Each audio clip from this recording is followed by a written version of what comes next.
ఇప్పుడు మీకు అంత భక్తి కావాలంటే వెంకన్న గుడికెళ్ళండి, లక్ష్మీనరసింహస్వామి గుడికెళ్ళండి. ఈ అమ్మవార్ల గుళ్ళు ఎన్నో ఎన్నో ఎన్నో ఎన్నో ఉన్న ఊర్లు మనవి. అటువంటి దగ్గరికెళ్ళి నిజంగానే దేవుళ్ళనే మొక్కుకోండి. అంతేగాని వాడిని మన ఇంట్లో తీసుకొచ్చి, ఈయన మన ఇంట్లో తీసుకొచ్చి, ఈడి దైవత్వంతో రూపొందిన స్వామి ఆయన దైవత్వంతో మన జీవితాన్ని మారుస్తాడు, మన జాతకాలు మారుస్తాడు అని చెప్పేసి ఇవి నమ్మి నమ్మి నమ్మి నమ్మి మన జీవితాలు, మన పిల్లల జీవితాలు నాశనం అయితే చెయ్యొద్దు. అసలు వీటి గురించి రియాక్ట్ అయ్యావాలన్న పనే లేదు. కానీ ఎందుకు అవుతున్నామంటే ఈ అఘోరి గారిని ఇప్పుడు ఇట్లా వదిలేస్తే రేపు ఇంకో చెకోడి పక్కోడి అని చెప్పి మళ్ళీ ఇంకొకటి మన ముందుకు వస్తుంటాడు.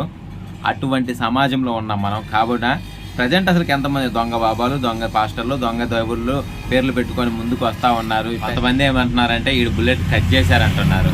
ఊర్లో ఎంతమందో స్త్రీలను లొంగ తీసుకుంటుంటే ఈడు కాయలు కోసేశారని చెప్పేసి ఇంకొంతమంది అంటున్నారు. జీవితం అయితే నిజంగానే ఒక దౌర్భాగ్య స్థితిలో ఉన్నప్పుడు కూడా దాన్ని ఒక మెలకువతో ఇటువంటి మంచి పరిగణంలో ఒక మార్చుకొని జనాల్లోకి వచ్చేసి అఘోరిలా వచ్చేసి నా దగ్గర మాయలు ఉన్నాయి, మంత్రాలు ఉన్నాయి, మీ పిల్లల సంతానోక్తి లేకపోయినా మేము కలిగిస్తామని చెప్పేసి పెద్ద పెద్ద ధనికుల దగ్గర కూడా కోట్లు కోట్లు కొల్లగొడుతున్నాడని చెప్పేసి అయితే ఫ్యాక్ట్గా ఉన్నది. అందరూ ఏమంటున్నారు, శ్రీవర్షిని జీవితం నాశనం అయిపోయింది, అసలు తేడాగాని ఎలా పెళ్లి చేసుకుంది, ఇప్పుడు కాలం అమ్మాయిలకి ఏమైపోతుంది, చెప్పి గాలని ముసలి వాళ్ళని అసలుకి రేపు చచ్చిపోతే ఆస్తుల కోసం డబ్బుల కోసం ఎంతవరకు ఎంటబడుతూ చేసుకుంటున్నారు. ఈ కాలం మారిపోయినది. ఇంకోటి చెప్పాలంటే మనోళ్ళు ఎవరు నిజమైన అఘోరిని ఎలా ప్రవర్తిస్తాడు, ఎలా ఉంటాడు, ఎక్కడ ఉంటాడు, ఏం చేస్తాడు, అసలు ఏ గుడికి వెళ్తాడు, ఏ గుడికి ఏ పూజ చేస్తాడో ఏం సరిగ్గా తెలియవు. ఈడ అక్కడికి వెళ్ళేసి ఏయో కొన్ని తంత్రాలు నేర్చుకొని దాంట్లో ఒకటి రెండు మెలకువలతో ఏ విధంగా కాళ్ళు పైకెత్తేసి మనం మాట్లాడాలి, ఎలా చేయాలి, బట్టలు లేకుండా ఉంటే ముందు అందరూ మన మీద అట్రాక్షన్ వస్తుందని చెప్పేసి ఆ సూక్తితో అయితే మన ముందుకు వచ్చేసి ప్రతి ఒక్కరిని వాడి వైపు అట్రాక్షన్ తీసుకొని తెలుసు కదా మనోడు ఒక్కడు ఏదన్నా బయటికి తీసుకొని వస్తే ఇంకా బహుబోధిపోమని ప్రతోడు దాని మీద వెళ్తాడు. ఎవడో ఈ అఘోరి మాత మన ఊరు వచ్చిందని చెప్పడో చాలు ఇంకా నెక్స్ట్ ప్రతి ఒక్కడు వెళ్ళి దాని వెనక వెళ్ళేసి అఘోరి మాత అక్కడికి వెళ్ళింది, ఇక్కడికి వెళ్ళింది, ఆ పూజ చేసింది సనాతన ధర్మాన్ని కాపాడుకొచ్చిన దేవత అది అది ఇది అది అది అన్నది ప్రతి ఒక్కరి నోటిని పడిపోయి అట్లానే ఆంధ్ర తెలంగాణలో కూడా ఏంటంటే మనకు ఒక చెట్టుకు కూడా దేవుడు ఉండే అని నమ్మేటండి వాళ్ళం. అట్లాంటిది ఇట్లాంటి వాళ్ళని ఇంతమంది చూపిస్తే నమ్మకుండా ఉంటామా? మన హిందూ ధర్మంలో ఉండే కొన్ని లిసుకు బసుకుల్ని తెలుసుకొని ఈ విధంగా అయితే ఇడు ముందుకు వచ్చిండు. అసలుకి దాంతో ఎవరో గట్టి నమ్ముతారు, నమ్మకుండా ఉండే కాలం కాదు. ఆ నమ్మటంతో ఎవరు వాళ్ళ ఇంటికి పిలిస్తే వాళ్ళ ఇంటికి వెళ్ళిన తర్వాత స్టార్ట్ అయిన గొడవ ఈ రోజుకి ముగించకపోతుంది.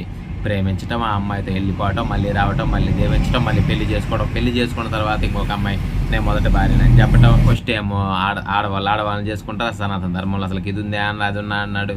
ఇప్పుడు నిజంగా అతను అఘోరి అనే అనుకుందాము. ఫస్ట్ అసలు వాడు చెప్పిన మాటల మీద వాడు ఉండాలి కదా. అట్లా ఉండకుండా అసలుకి వాడు అసలు ముందుకు వచ్చి ఏం చెప్తున్నాడని మోనాలిసా విషయంలో కూడా ఇదే చెప్పా. ఆ రోజు రీల్ పెట్టిన విషయంలో ఏమన్నానంటే ఏంద్రా దీని గొంతు ఇట్లా ఉందని చెప్పి అందరు ఎక్కిరిస్తా ఉంటే పూసలు అమ్ముకుంటే దాని గొంత ఆ పూసలే అని ఈ విధంగానే ఉంటుంది. దీన్ని మీరు ఇప్పుడు ఇట్లా ఆప్ చేస్తున్నారు, రేపు దీని జీవితం ఏ విధంగా అయిపోద్ది నేను ఆ రోజే అన్నాను. ఇప్పుడు ఆ మోనాలిసాతో చేసే డైరెక్టర్ పోలీసులు పట్టుకోంట, దీని పని ఏందో తెలియదు. ఆ కుమార్ ఆంటీని కూడా హైప్ చేసి నూకేనరు. ఆ తర్వాత ఆ బిజినెస్ లేదు, ఇప్పుడు ఏడుంది ఏంది అసలు అట్లా లేదు. మన వాళ్ళకి ఇది కొంచెం మంచి విషయం అయిపోయినట్టుంది. ఎవరినైతే 1 day 2 day స్టార్లను చేస్తాడో వాడు ప్రతి ఒక్కడి జీవితాన్ని నాశనం అయిపోద్ది ఖచ్చితంగా. చేశారు ఒక 2 రోజుల్లో అక్కడికి వెళ్ళింది, ఇక్కడికి వెళ్ళింది, మా ఊరు వచ్చింది, మా ఊరు వెనక్కి వెళ్ళింది, మా ఊరు గుడికి వచ్చింది, మా ఊరు గుడికి దండం పెట్టింది, మా ఊరు చరిత్ర మారిపోయిందని చెప్పి చేశారు. ఈ రోజు ఇటువంటి దాంట్లో ఇరుక్కోవడం వాడు చేసుకున్న పనేలే. ఇది దైవత్వంతో ఆడుకునే రోజులు ఇవి. రోజు చూస్తుంటాం పలానా దొంగ స్వామీజీ ఇలా దొరికాడు, దొంగ స్వామీజీ ఆడవాళ్ళకి సంతానోక్తి కల్పిస్తున్నాడని చెప్పేసి లోపల గదిలో దేశపోయి ఇలా చేస్తున్నాడని చెప్పి ఎన్ని జరుగుతుంది ఉన్నా కానీ ఇటువంటి కొత్త వాళ్ళు పుట్టుకొస్తూనే ఉన్నాం, మనం నమ్ముతూనే ఉన్నాం, మనం ఆదరిస్తూనే ఉన్నాం, వాళ్ళకి మళ్ళీ మనం పట్టం కడుతూనే ఉన్నాం, ఇటువంటి దారుణాలు చూస్తూనే ఉన్నాం. ఇప్పటికైనా నిజంగా దేవుడైతే ఇప్పుడు మీకు అంత భక్తి కావాలంటే వెంకన్న గుడికి వెళ్ళండి, లక్ష్మీనరసింహస్వామి గుడికి వెళ్ళండి. ఈ అమ్మవార్ల గుళ్ళు ఎన్నో ఎన్నో ఎన్నో ఎన్నో ఉన్న ఊర్లు మనవి. అటువంటి దగ్గరికి వెళ్ళి నిజంగానే దేవుళ్ళని మొక్కుకోండి. అంతేగాని వాడిని మన ఇంట్లో తీసుకొచ్చి, ఈయన మన ఇంట్లో తీసుకొచ్చి, ఈడి దైవత్వంతో రూపొందిన స్వామి ఆయన దైవత్వంతో మన జీవితాన్ని మారుస్తాడు, మన జాతకాలు మారుస్తాడు అని చెప్పేసి ఇవి నమ్మి నమ్మి నమ్మి నమ్మి మన జీవితాలు, మన పిల్లల జీవితాలు నాశనం అయితే చెయ్యొద్దు.